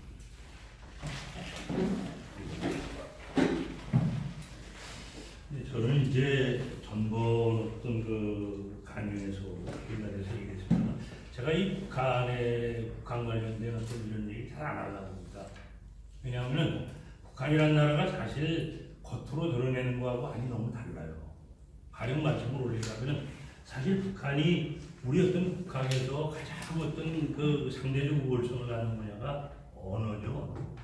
말과 그는 우리보다 훨씬 더 체계를 일찍 잡았고 그런 노력을 하고 있다는 건 우리가 속일 수가 없는데 역사라는 거, 그러니까 국사, 우리 국사 분야를 보게 되면 사실 북한은 철저하게 사실 이 위에 김일성하고 김정일은 김정일이고 지금은 김정일이죠. 그거의 영향을 크게 받습니다. 그건 뭐냐면 가령 제 그 대표적인 예를 들어보면은 사실 북한의 1960년대 그 한국 학계에도 큰 반향을 줬고 윤리현 교수를 위시해서 상당히 많은 사람들이 우리 단군 조선에 대해서 관심을 갖게 해준 사건이 바로 뭐냐면 리지린의 고조선 연구란 말이에요. 리지린의 고조선 연구는 그 북경대학교 누굽니까 그 우리가 유명한 국학자 고일강의 제자로서 학위를 받은 거예요. 이질이. 예. 그러니까 그때 이 박사 학위를 갖다가 고조선 연구로서 받을 때 그 내부 그 북경대니까 그 내부에서 그 얼마나 많은 어떤 그게 얘기가 있겠습니까? 완료하는 반대하는 학자도 있을 거고 뭐 이렇게 많고. 근데 하여간 우여곡절 끝에 그걸 받았지 않습니까? 1960년대 중반부터 해서 사실상의 그 고조선 연구에서 고조선의 중심이 어디라는 겁니까? 평양이 아니라 그 어떤 요동요소 쪽이라는 거 만주라는 거 아닙니까? 근데 그것이 정설이 됐다가 김일성 주석이 이제 나름대로 어떤 이 대동강 중심소를 갖다가 주장하기 시작하면서 역시 지금 북한은 지금 대동강 중심으로 보는 겁니다. 대동강에서 고조선이 나와서 대륙으로 갔다가 다시 대동강으로 왔다라는 그런 그 의미를 가졌습니다. 그러니까 학문이 사실상 자유로울 수가 없다라는 겁니다. 국어도 마찬가지예요. 그러면 여기 박영규 교수님이나 이런 분들은 이미 책을 다 봐서 북한에서 나오는 걸 보게 되면 그 김일성의 교시 항상 앞에 있고 그거의 어떤 그걸 어긋나는 걸 못하지 않습니까? 어긋나는 걸 못하고. 그리고 또 하나는 뭐냐면 북한에서도 우리가 보면은 나름대로 어떤 아까 얘기한 나철이라는 인물의 근대 정체성의 중요한 요소들 그런 걸 보면은 국어 국사뿐만이 아니라 우리 국가적인 개천절이라는 것도 사실상 형식적이죠 지금 형식적. 그러니까 가령 제가 이런 말씀을 한번 드려보고 싶습니다. 뭐냐면은 북한은 사회주의 명제를 우선하지 않습니까? 그건 뭐 스스로들 얘기를 하는 거 아니에요. 그 태양절이나 광명성절이나 이걸 우선하는 거지 민속 명절을 갖다가 우선하는 건 아니야. 그죠? 그리고 개천절이라는 것도 어디까지나 지금 뭡니까 그 남북 어떤 뭡니까 이해관계에 의해서 지금 부분적으로 이루어지는 거지. 지금 일부 학자들은 뭐라고 하는 거예요? 단군등을 해방 통일 이후에는 단군등을 없애야 된다는 거 아니에요? 지금 기득권을 가진 대다수의 어떤 학자들이 떠들어대는 거예요. 왜 그러냐? 정치적 논리에 의해서 만들어졌다는 거예요. 그게 이유예요. 그래서 그걸 허물어 버려야 된다. 이렇게 지금 얘기를 하는 겁니다. 이 기독교 학자들은 극렬하게 지금 나서는 거 아니에요. 극렬하게. 그리고 여러분 우리가 아까 이 단군기원이나 이런 걸 보고 거기는 역시 그 자기네들 그 주체 몇 년 이걸 갖다가 가장 최고로 우선시돼요. 그래서 전 하나가 안타까운 건 뭐냐 하게 되면 통일이라는 게 말과 글로서만 이루어지는 게 아니에요. 우리의 가치관도 좀 심치 않지 않습니까? 그러면 저들의 가치관도 그렇게 뭐 제가 생각도 바람직하지 않고 이런 걸 공감할 수 있는 요소가 뭐냐? 이게 우리가 남북이 고민이에요. 그래서 이걸 갖다 중국의 어떤 그 조선적 학자들은 중국 연변 학자들이 좀 이 역할을 해야 된다 이렇게 얘기를 하는데 중국 연변 우리 조선적 학자들이 좀 게으릅니다. 자료를 안 찾고 그 사람들이야말로 새로운 논리를 갖다가 만들고 하는데 굉장히 약해요. 그래서 이것도 굉장히 우리가 지금 심각하게 남북을 통해 고민이 이 통일도 가치관이고 우리 체제를 통일하자 저쪽 체제를 통일하자 뭐 돈을 얼마 줄 테니까 통일하자 이게 쉽게 안 될 거라고. 그리고 그렇게 된다고 해서 아름답지 않고 그러니까 남북이 공이 어떻게 그런 걸 깨우쳐가느냐. 그걸 처음으로 가서 노골적으로 얘기한 사람이 안호상이에요. 안호상은 당시 그 90년대 북한의 그 미립국을 하죠. 홍콩에서 미립국을 하죠. 미립국을 해서 당시 박성철한테 분명히 그런 얘기를.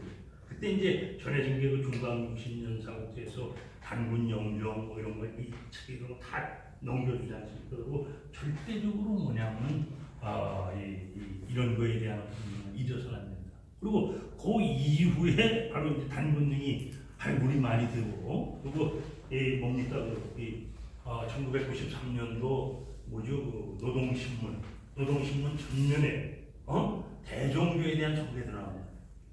박세인이라는 어떤 이 학자가 대종교는 이런 종교라고 해서 쭉 이렇게 얘기하는 것도 나오고 합니다만, 근데 그런 것이 저는 뭐 스스로의 어떤 이 각성과 체계적인 어떤 뭡니까 부단한 연구를 통해서 이루어진 게 아니라 어떤 대중적인 어떤 반응으로 나타난 게 대부분이다 하고 본다면 함께 고민할 부분이 바로 그거예요. 왜냐하면 김일성이라는 분이 그 만주에서 그 독립운동을 했다라고 하더라도 이런 우리 민족이라는 뚜렷한 그걸 가지고서 했다라는 기록이 없단 말이죠. 역사 인식이나 연세도 그렇고 그 당시에 나이도 어리지 않습니까? 사실 나이도 어리고 있는데 그런 걸 우리가 어떻게 상호 충족해 가느냐 이걸. 근데 문제는 뭐냐면 이런 모습을 우리는 잘 모르지만은 중국하고 일본은 너무나 잘하는 거예요. 남한의 아킬레스건이 뭐고 북한의 아킬레스건이 뭐라는 거예요. 너무나 잘하는 거예요. 그래서 제가 말씀 올렸지 않습니까? 우리 통일 한국이 만약에 뭐 우리의 힘에 되든 외세에 되든 간에 저는 이 동북아 질서 속에서 중국이나 일본의 영향권 속에 행사를 부리는 집단으로 넘어갈 수밖에 없다. 지금 상황에서. 그런 걸 극명하게 보여주는 게 이미 16세기 임진왜란 당시에 도요토미 히데요시가 명나라 황제한테 보낸 글에도 나타나잖아요. 이미 남북 분단론이 나오지 않습니까? 남북 분할 지배론이 이미 그때 나와요. 그 문서에. 자, 남쪽은 임나일본부로 일본이 옛날부터 그러고 북쪽은 한사군으로 해서 중국이 오랫동안 운영하니까 여기서 우리가 더 이상 싸우지 말고 우리 적당히 해서 남쪽과 북쪽을 나누어서 지배하자라는 게 남북 분할 지배론이 이미 그때 나온 거예요. 근데 지금인들 그 사람들이 다 생각을 안 하겠습니까? 제가 이 부끄러운 얘기고 참 마음 아픈 얘기인데 여러분 그 우리가 노예로서 그동안 쭉 살아온 집단하고 일본이라는 나라 한때는 세계를 경영하려고 설계했던 나라 집단 이 사고가 달라요. 저는 그걸 많이 느낍니다. 일본 중국은 그 앞에 긴 세월을 갖다가 자기네가 세계 문화를 움직였다라는 자부심을 가지고 지금도 살아옵니다. 그 속에서 우리가 살아남을 수 있는 길은 뭐냐? 이게 바로 국학이에요. 국학이 뭔데 동북아에서 그러면 살아날 길이냐? 국학이 그 호랑이들 속에 살아남을 수 있는 고슴도치가 되는 겁니다. 이게 너네가 우리를 잡아먹으면 죽는다라는 걸 보여줘야 됩니다. 이게 국학이에요. 제가 물질적으로나 경제적으로 조금 가면은 사실 베트남이 10년 후는 굉장히 우리나라를 따라오고 어떤 그 생산성에 있어서도 여러 가지 있고 그런 속에서 더더욱 우리가 긴장해야 할 요소가 뭐냐 그러면 우리가 그 일본이나 중국이랑 호랑이들 속에서 어떻게 우리가 생존하느냐 이게 이제 고슴도치가 있는 거예요. 고슴도치가 호랑이가 잡아먹으면 죽잖아요. 그런 어떤 상극의 논리 이게 국학이라는 거예요. 왜? 아까 말씀드렸죠. 역사가 그걸 말해주지 않습니까? 우리를 잡아먹었을 때 어떤 집단이 가시를 세우고 싸웠냐 그걸 보면 알죠. 그걸 보면 알잖아요. 다른 집단들은 주인이 누가 되든 상관을 안 했습니다. 이 부끄러운 얘기지만 주인만 바꾸면 되는 거 아니에요? 노예라는 건 뭐 주인 바꿔서 떡 하나 더 주면 그래서 그들이 그 제국을 경영했던 놈들의 그 교육을 얼마나 치밀하게 시켰습니까? 그래서 해방이 돼가지고 기쁘다고 손뼉을 친 젊은이들보다도 대일본 제국이 망했다고 우리 조선 젊은이들 더 많다라는 거. 그걸 알면 됩니다. 그게 지금 90대 다 죽고 80대 후반 아직도 살아남은 사람들이 그런 사람들이 있어요.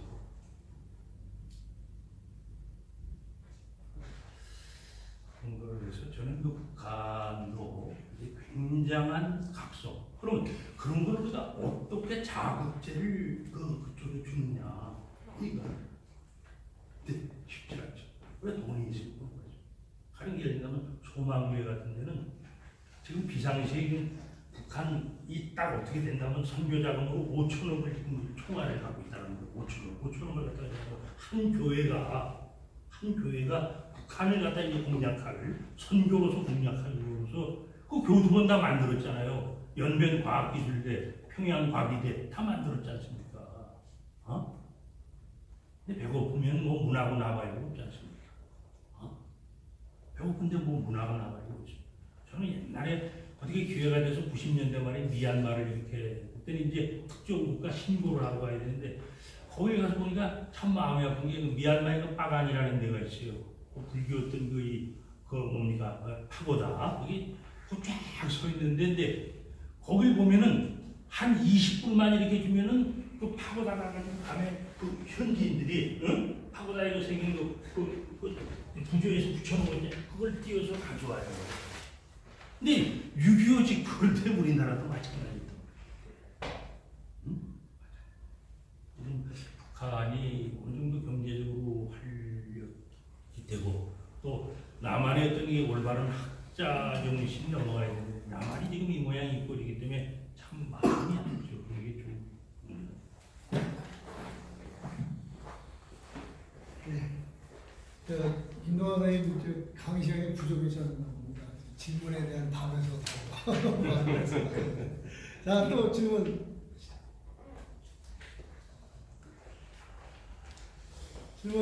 아니 시간이 그렇게 많지 않은데 빨리빨리 기타 없이 하세요. 또 여기 우리 박 교수님.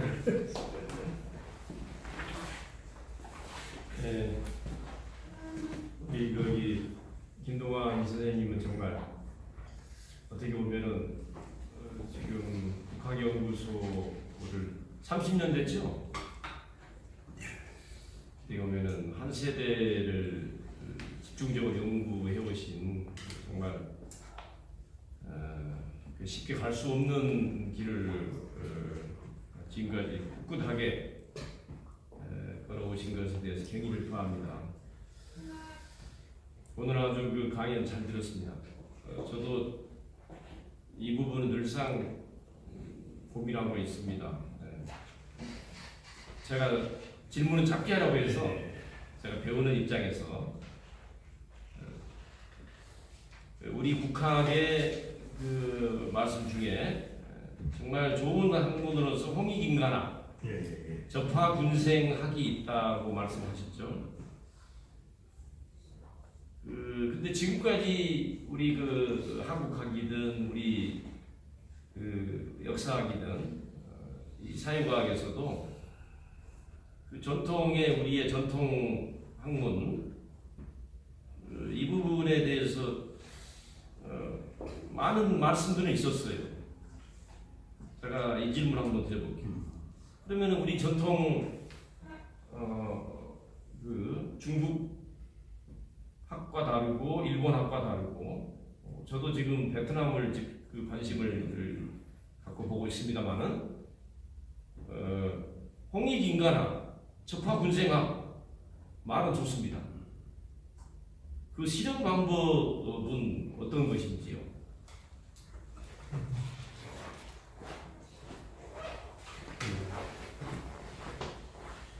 그 사실 참 제가 그런 얘기를 드릴 그 능력이나 그 사실 아니죠. 이제 사실 그 이론이라는 거 있지 않습니까? 1차 이론, 2차 이론, 3차 이론으로 나가야 된다. 어떤 가설을 세우고 그리고 입론해서 그걸 일반론으로 어떻게 만드냐 이게 상당히 중요한 거 아니겠습니까? 근데 사실 지금 우리가 우리 학문의 어떤 그 컴포를 보게 되면 우리 걸 가지고서 가설을 세우는 용기가 없는 거예요. 지금 많은 학자들이 그런 겁니다. 근데 일제강점기에서는 뭐냐 그러면 뭡니까 핍박 속에서 도망다니면서 저항적인 어떤 그런 속에서 나름대로 그 역사에서는 김경은이나 뭐 단재나 혹은 배감이나 이런 사람들이 수많은 어떤 나름대로의 어떤 가설을 통한 인론을 세우지 않습니까? 그리고 그걸 하는데 지금 해방이 돼가지고 나서 그걸 다 그 자체를 무너뜨린 거예요.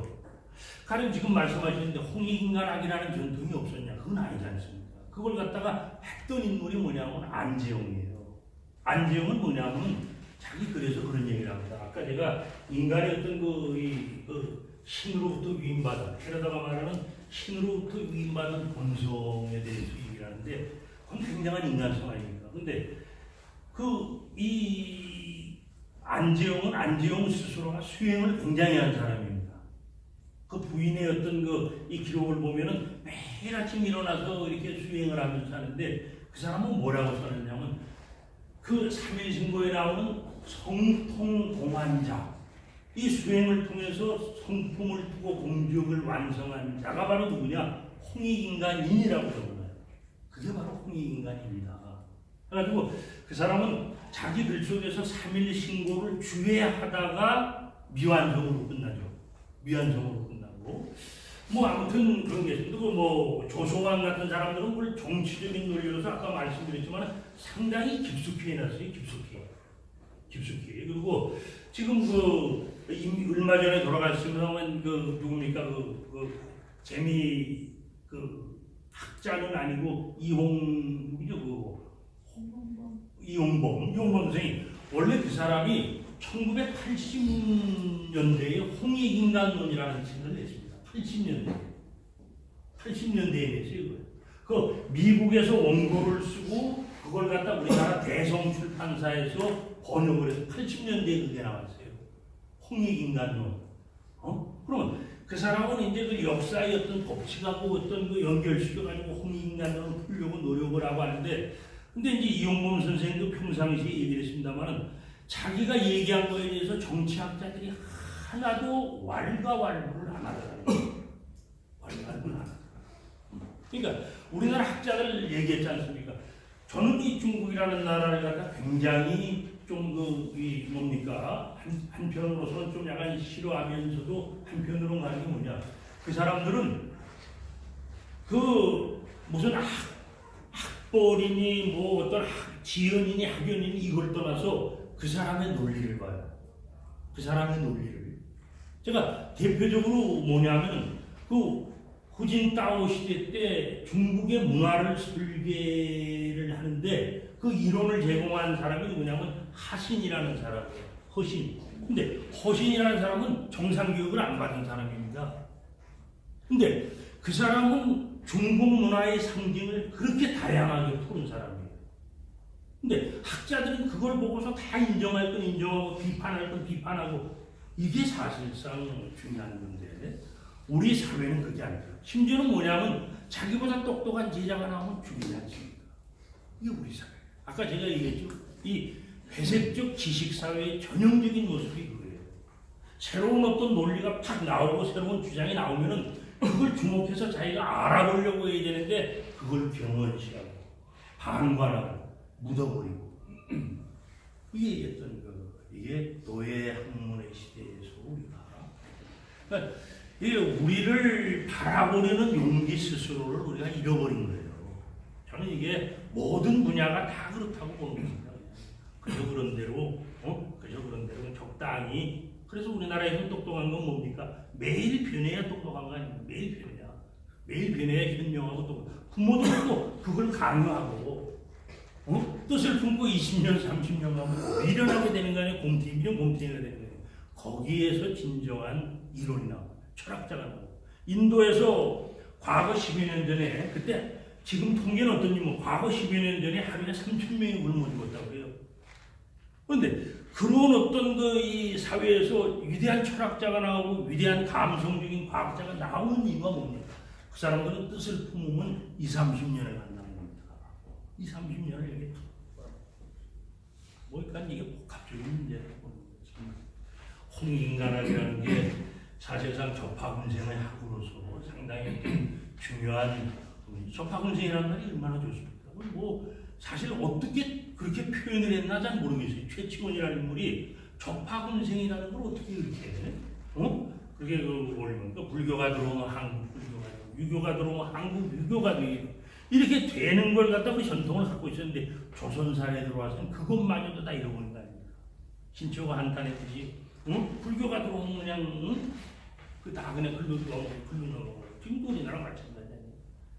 학문을 갖다가 주인의 눈으로도 자립까지도 지금 못하고 있는 상황이다 보니까 지금 우리가 가설도 지금 국학에서 세우지도 못한 입장이에요.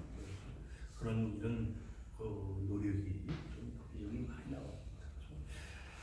제가 뭐 이걸 가지고 북한학자하고는 한번 얘기를 해보겠습니다. 뭐 북한을 간 게 아니라 어딥니까 연변 거기서 오래전에 얘기한 그 연변대 교수 있는 이동희 교수가 아는 사람이 이제 와서 이 북한 그 사람들은 당장 힘이 있는 거예요. 제가 이동희 교수가 사학자인데 발해사를 전공한 학자인데 그 고구려 고분에 갔다가 이제 그 북한에 있는 거를 개발하는 거. 근데 그걸 연변대에서 그 5천 위안을 주고 가서 이제 개발하는 겁니다. 근데 차를 끌고 들어가고, 그 기름도 3일마다 한 번씩 공급을 받고 거기서. 그리고 이거 요만한 카메라 있지 않습니까? 그걸 돈을 찍어서 뭐 하는데 옆에 어떤 그 무슨 박물관 부시장인가 뭐 그 사람이 그 카메라를 주고 가라고 그냥 매달려 그걸 주고 왔다고. 주고. 그 사람들은 먹기에 급급하고 그러다 보니까 북한에서도 그게 지금 나는 지금도 그게 썩 바뀌지 않았잖아요. 학문 풍토가. 그러니까 이게 우리 학계에서 한국 인문학계가 힘들지 않습니까? 이게 되려면 좀 유연한 자세, 아까 이 역사를 하는 사람들이 그 철학이나 국문학이나 이런 데 어떤 그 눈을 돌리면서 이걸 해야 되는 철저하게 그걸 하겠습니다. 자기 어떤 그 논리 질서에 조금이나마 그 위해를 끼칠까 그랬는지 모르지만 철저하게 막는 그건 좀 노력을 우리가 더 해봐야겠다. 그런 거에 대해서는 논문이 이제 나와야죠. 자꾸 거기에 하려고 논문이 나와요. 네. 또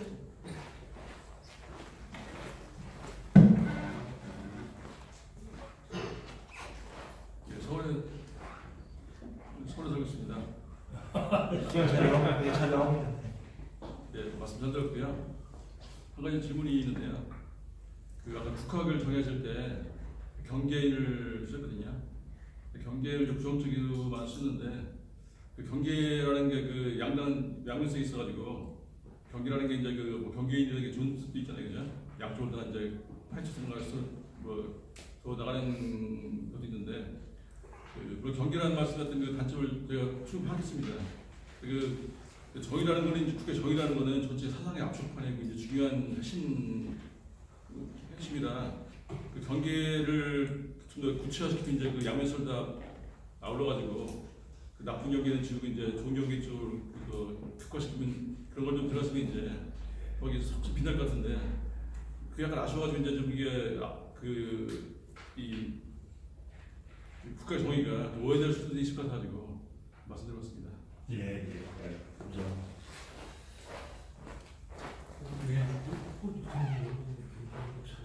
제 질문이 이제 그런 걸 어떻게 생각하시는지 제 질문 그런 거를. 경제인적 사고에 대해서 말씀하시는 거예요? 제가 그 말은 이해되는데 예. 그 부정적인 이해가 되는데 예. 경계에 그냥 긍정적인 부분이 있잖아요. 예. 그러니까 성적으로 이제 사실 경제인적 사고에서 긍정적으로 나타나려면 제가 아까 얘기했듯이 주장하고 지적이 분명히 이 지향이 오죠. 근데 그게 안 된다는 겁니다. 우리 사회에서는 내가 A론을 A다라고 했을 때 누가 그걸 논리를 가지고 A가 아니다라고 얘기할 때 거기서 새로운 A-가 이렇게 딱 튀어나오고 하는데 우리 사회가 그게 안 돼요. 그냥 회색적 지식사회에서 나타나는 경제인적 사고. 그러니까 아까 얘기했지만은 절충주의, 기껏해야 절충주의, 아니면은 그 타협주의, 그리고 뭐 좀 더 강하게 얘기해달라면 양비론이나 양수. 이 학계에서도 그 토론하고 그럴 때 잘못 어떤 걸 좀 비판하고 그러면 그게 평생을 역사학에서 지금 제가 아는 학자분들 중에서 토론 잘못해가지고 지금 한 15년, 20년을 지금 이렇게 얼굴 안 보고 사는 학자들이 있어요. 지금 대학에 있는 학자 중에서. 이게 우리가 그런 게 안 돼 있는 거예요. 그럼 비판을 하고 그러면 이렇게 그래서 얘기하고 해야 되는데 그럼 그걸 다 그냥 이 경제인적 사고라는 게 좋은 면도 있어요. 참 그래서 경제인적 사고가 좋게 나가는 거는 어떤 분명한 주장, 반론 뭐 이런 것들이 딱딱딱딱 나와야만이 어떤 그 새로운 어떤 그 지향론이 나오고 하는데 그게 안 되다 보니까 모래물 타는 듯 수레물 타는 듯 그냥 적당하게 그리고 그렇게 해야 현명한 거예요. 우리 학계에서는 그렇게 현명한 거예요. 네. 자, 이제 시간이 거의 된 것 같은데요. 제가 사회를 보면서 지금까지 그 질문을 할 사람을 지명해 본 적은 없는데 처음으로 한번 해보겠습니다. 왜냐하면 어디 그 요즘 그 이런 토론회 뭐 강연 이런 게 많이 있는데 이게 문제 어떤 분이 그런 말씀을 하시더라고요. 저 언제 그 경제 토론회를 한다 해서 한번 가봤더니 지금 앉아 있는 사람들의 뭐 90% 가까이가 처음 보면 50대 이상의 남자라는 거예요. 그래서 이게 좀 그 50대 안으로 내려가고 근데 이런 건 있어요. 젊은 사람들은 사실 오기가 힘듭니다. 젊은 사람들은 뭐 직장도 있고 낮에 우리는 저녁에 하지만 낮에 그런 것도 있긴 있는데 아무튼 국학도 좀 더 젊은 사람들이 그러고 또 한편으로는 여성들이 많이 해야 되지 않냐. 지금 여기 젊은 사람은 없는 것 같아요. 그러니까 여성분들 중에서 한 분이 좀 질문을 하셨으면 좋겠습니다. 우리 최경희 선생님 하시는지.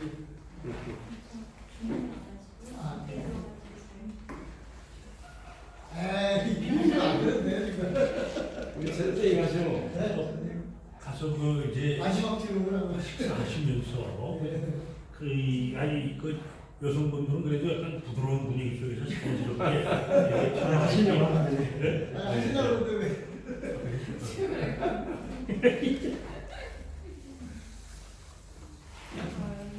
다른 질문 드릴 건 없고요.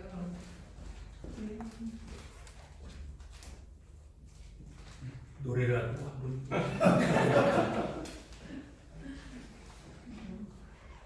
이 국학에 1년 동안 강의를 들으면서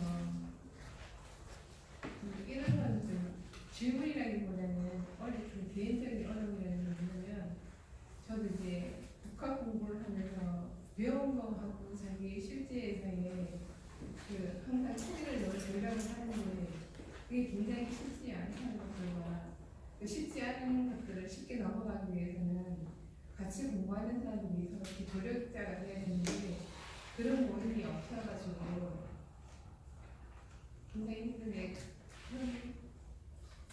그런 힘든 걸 겪고 있습니다. 그래서 저는 이후에 이런 공부뿐만 아니라 그 공부를 교육을 통해서 같이 실천하고 정말 노력할 수 있는 좀 서로가 서로에게 힘을 받을 수 있는 그런 모임을 있었으면 좋겠다는 말씀을 제안을 드리면 질문을 주시라면